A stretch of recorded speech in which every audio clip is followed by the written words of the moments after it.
How do you do? I'm Dr. Jonathan Alexander, a professional licensed psychologist with degrees from several prestigious universities, a BA, an MA, a PhD, et cetera, et cetera.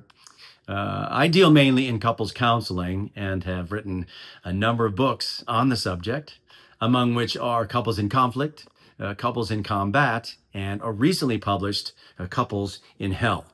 Yes. All are about nipping a bad relationship in the bud. Yes.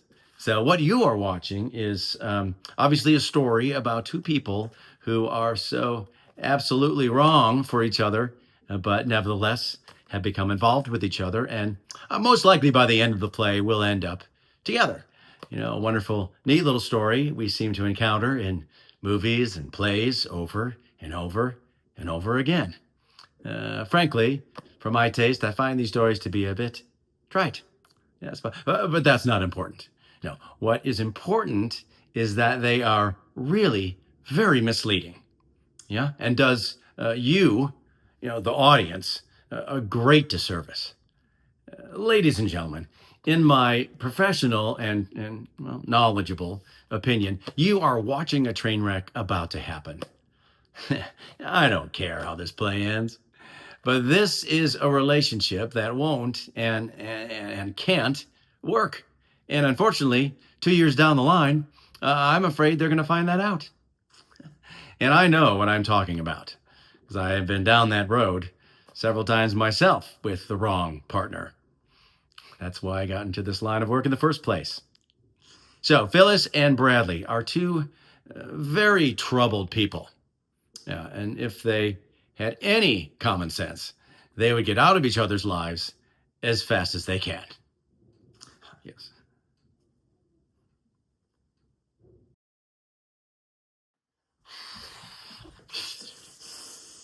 A thousand pardons. I am. Where am I? Monkswell Manor Guest House? Oh, but what a stupendous good fortune! Oh, Madame, what an answer to prayer! A guest house and a charming hostess. Oh, my Rolls Royce, alas, has run into a snowdrift. Blinding snow everywhere. Yeah, I do not know where I am. Perhaps, I think to myself, I shall freeze to death. Then I take a little bag. I stagger through the snow. I see before me big iron gates.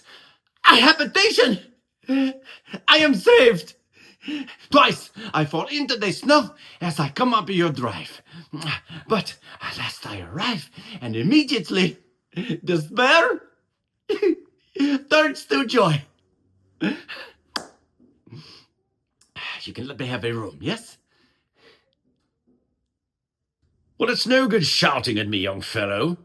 I wasn't thinking about any damn skis. I was interested in the cellars. Architecture of this place is very interesting. So I opened the other door and I went on down. So I can't tell you whether the skis were there or not.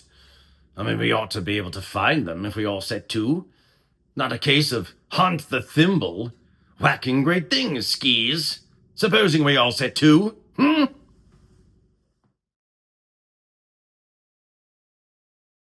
Richard, what are you doing here? Well, I was sitting in my office this morning, making a great deal of money, when I suddenly realized that I was terribly bored. So I thought, well, what can I do to cheer myself up? Well, I considered raising my billing rates. That always helps. But then I thought, no, I would much rather take Charlotte to lunch. So you flew here all the way from New York City? Well, I was in a plane, of course. Oh, Richard, you're such a darling. I accept. In fact, I could use some cheering up myself. Ugh, what has that brute done this time? I'm not sure. Maybe it's nothing. Maybe I'm just tired. Well, of course you're tired. It's inhuman. The way he drags you around from one city to another. On top of everything else, I just found out that we're not making payroll. Oh, I know that.